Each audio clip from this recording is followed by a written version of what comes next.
As Michelangelo said, if people knew how hard I worked to achieve my mastery, it wouldn't seem so wonderful after all. And that's the thing about getting great. That's the thing about being an artist of such caliber that you're remembered for hundreds of years after your death.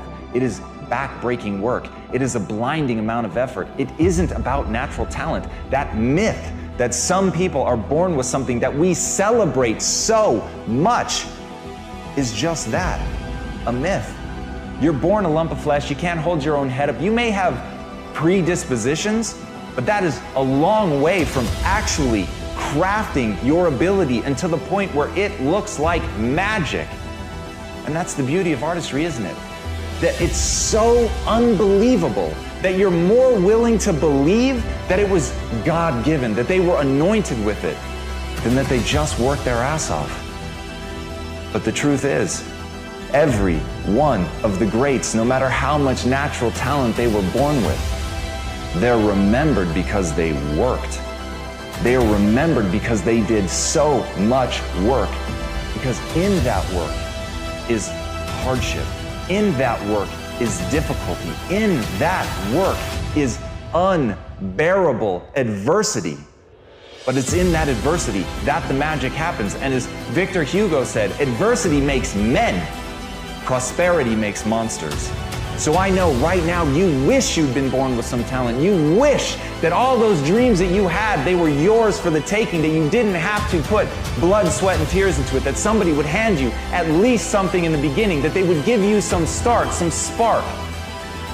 That's where the monster's created. If you really want to get hard, if you really want to get tough, if you want to get great, if you want to be untouchable because no one can bend or break your vision of yourself, then you have to suffer. That's the way of the world. And as Florence Nightingale said, I attribute my success to this: I never gave or took any excuse. And that's the secret. At the end of the day, if you know what you want, it's only a question of whether you're willing to pay the price to get there. So ask yourself, are you willing to pay the price?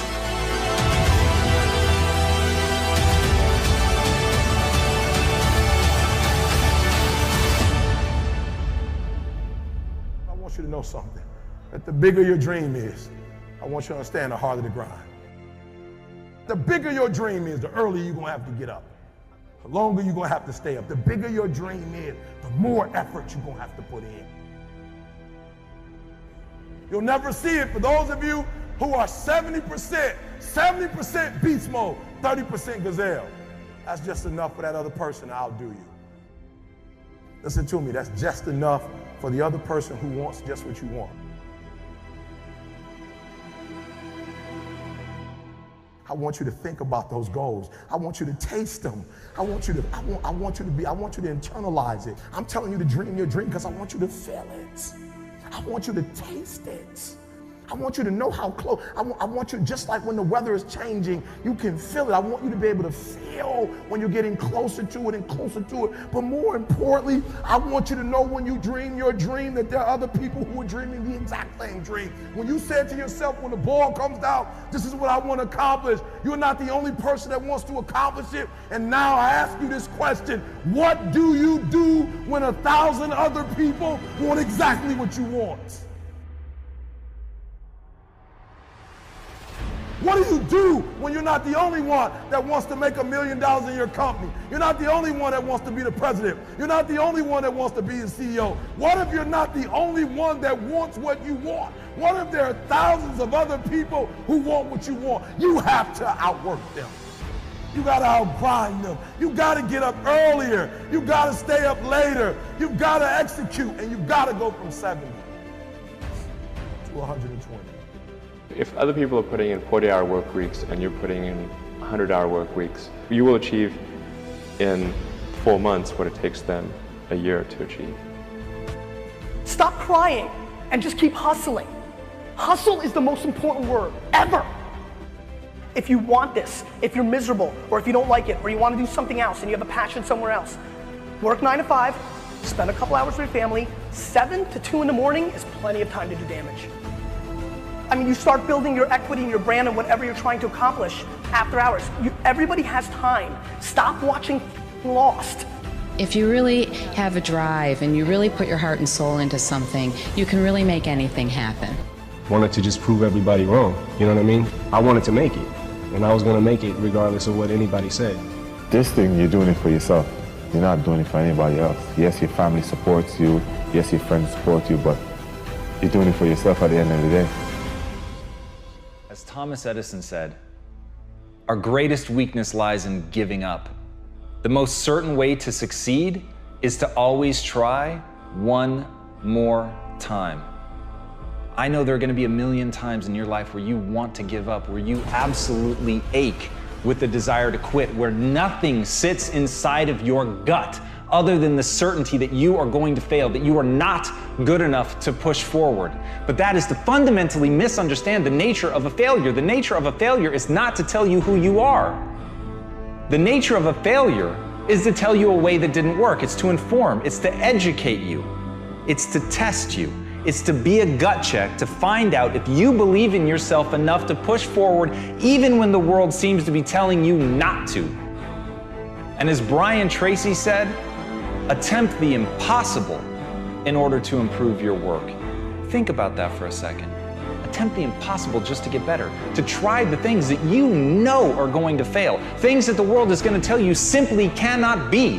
But even if it violates the laws of physics, if there's something in that attempt that you're going to learn, you owe it to yourself. You have a fucking moral obligation to try.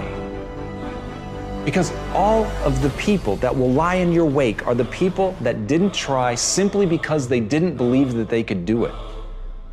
You have to be willing to look at the world. You have to be willing to see things that you yourself think are impossible and try, because in that you will stretch yourself. You have to be willing to look inward at the state of your current skill set and say, I'm going to play outside of that. I'm not going to play where it's safe. I'm going to play where it hurts. I'm going to play where I feel clumsy. I'm going to play only in the areas that make me feel stupid, because in that I know that the way that the brain responds is through adaptation, but I have to stress myself. You can't ever lose sight of that. The only way that the human animal adapts is through stress.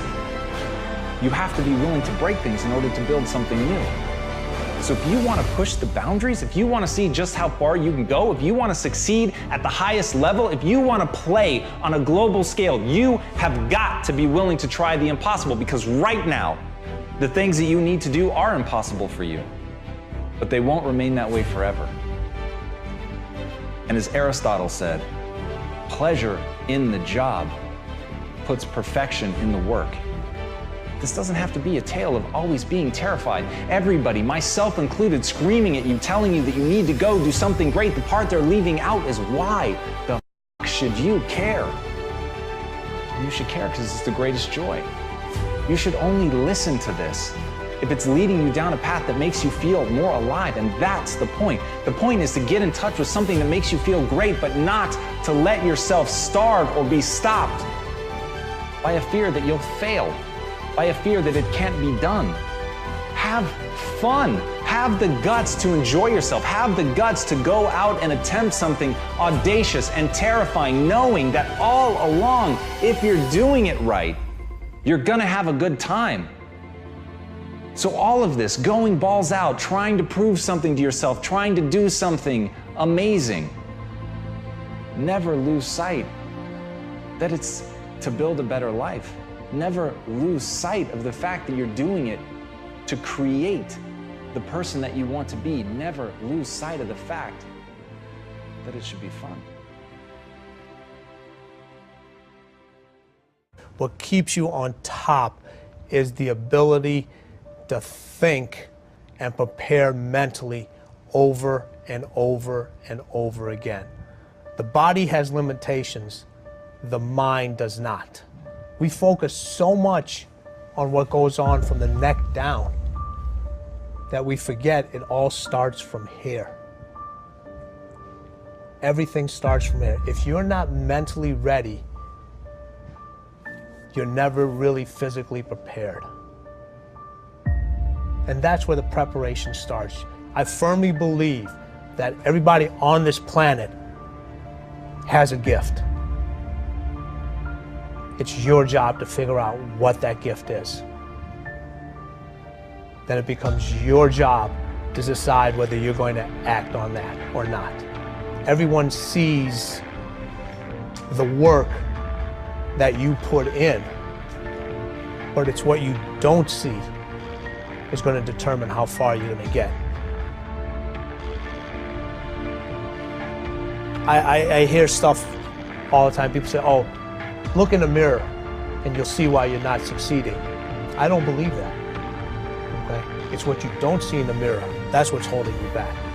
It's what you're not willing to see is why talent is not enough. And when you finally see it and accept it and decide to work on it, then you can take that next level. What fear is stopping you in your tracks and burning the soles of your feet? What if conquering that fear, whatever it is that keeps you from being what the Creator intended for you? What if you could unleash everything great in your life? Would you do it? Would you say yes to that? When you get to the edge, your brain will always tell you to step back. It's always going to tell you to step back because you can fall. Always. It's going to tell you to step back because before you fail, the last time you did this, you saw someone else fail. You could hurt. You could be off work. It's going to tell you. It's designed to keep you safe. So you have to be willing to play between your brain and your soul. And on some days, you got to just listen to your soul. And you got to say, I'm going to leap. I'm going to get to the edge. Most people are at the edge, and you're standing at the edge, and you're watching everyone else fly, wondering what it's going to be like when you jump without ever jumping. And I'm just here to tell you, jump. Because only three things can happen. You're either going to jump and fly, or you're going to jump and fall on something soft, or you're going to fall down hard. Either way, you're going to get back up. You already know you got what it takes to get back up. Your greatest fear is not that you will fall. Your greatest fear is that you will live a full life and never fly, that you never leaped. You're not afraid of dying. You're afraid of dying before the world sees who you really are. You are special. You have been blessed with certain talents. And when you were a little kid, you knew those talents. You dreamed. You were connected with your talents. You had an open heart. You felt grateful. You wanted to change the world. You knew you were a genius. You didn't care what other people thought. You had the conviction to go out and run your own race. And what's happened? You might be 30, you might be 20, you might be 40, you might be 80 right now. And I'm going to ask you, do you still have the fire in your belly?